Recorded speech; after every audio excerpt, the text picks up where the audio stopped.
All right, let's make another landscape bed. I like to use the paint. You don't have to. Makes it a little easier though.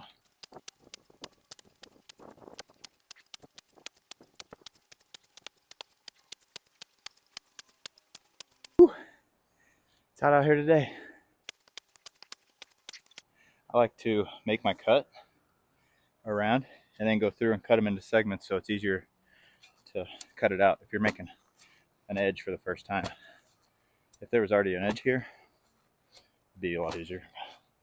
There's not.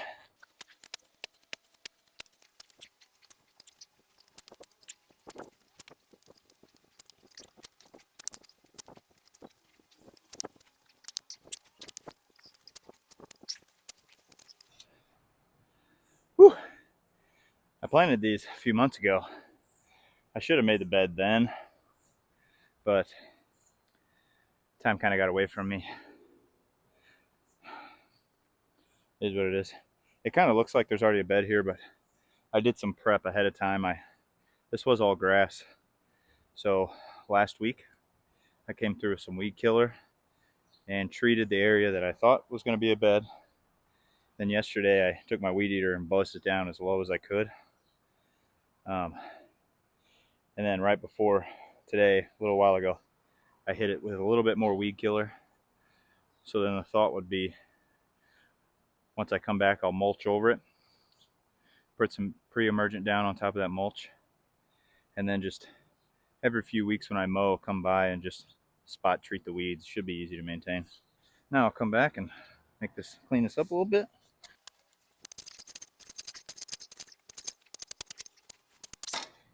The key is to get it where it's a nice transition, so you have a good defined grass to mulch area, or grass to bed, I guess, if this was going to be rock, which it's not.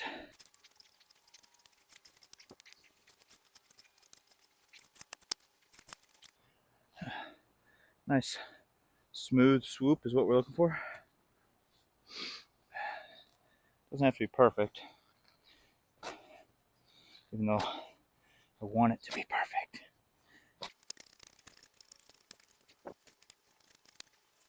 How's that look? Not bad, I guess. Don't really like that there.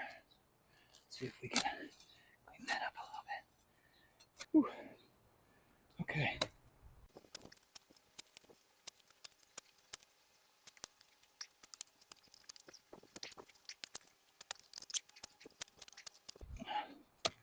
Whew, it's hot. Golly.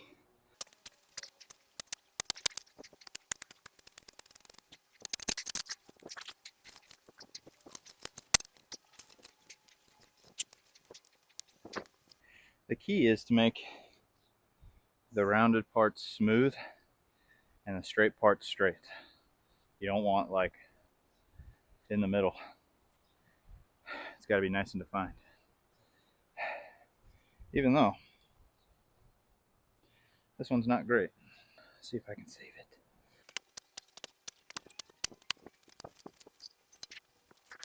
That's a little better. Good enough.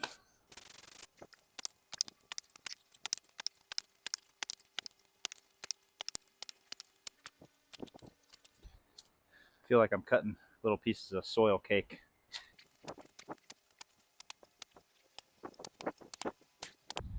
Learn to use your foot like that. It'll save your back a ton. Make sure you sharpen your shovel too. Dull shovel's rough.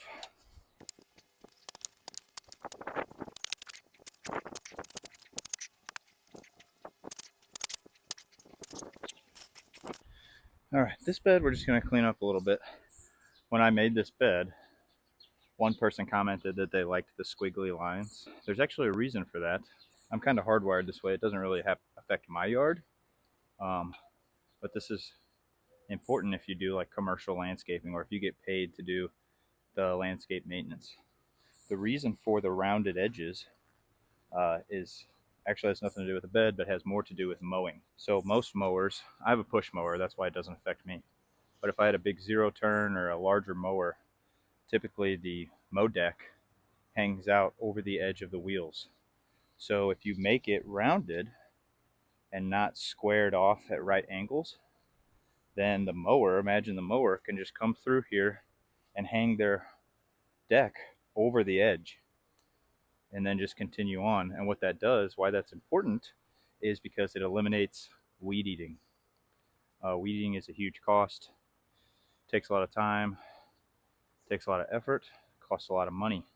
So when you're doing the beds for your customer, if you can make them to where the mower can get everything, then you can eliminate the weed eating. So it benefits them, it benefits you. You don't have to wear yourself out weed eating, and you can make it a little cheaper for them because they don't have to pay you to weed eat that. So it's a win-win. Now I know some people say, well, you still got to come through to flip your weed eater over to do the edge. Okay, maybe once a month you'll do that, which I wouldn't even suggest doing that because most weed eaters aren't meant to be flipped over. But I can't stop everybody. So, but you shouldn't be doing that every time anyways. So, all right, this bed we're just going to clean up a little bit.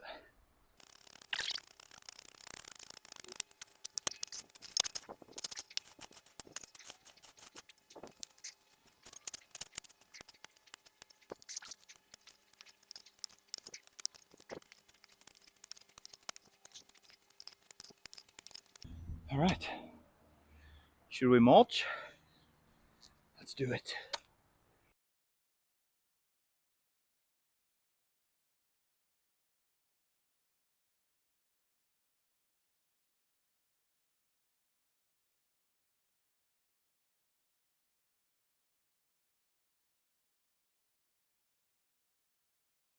I like to use the back side of a leaf rake to smooth it out. Works real well.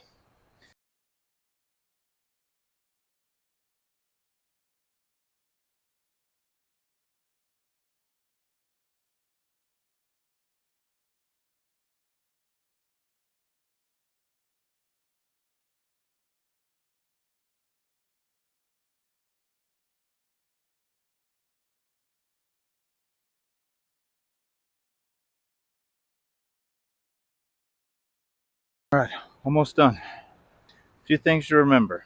You never want to mound the mulch up on a plant. You got bark all the way down to the root flare. You got to keep that exposed. So make sure, I mean, you can go right up to it, just don't mound it up on it like a volcano like you see in some strip mall parking lots. And the other thing was I put that on pretty deep. I was shooting for like 3 to 4 inches. This mulch will break down really fast. By the end of the year, it'll break down. But generally, 2 to 4 inches is all you want. You don't need more. If you're going with super hardwood mulch, I would stick to 2 inches because that stuff does not break down very well. The key is to get it to where when you come back next year, there's almost no mulch left. Because otherwise it starts building up year after year.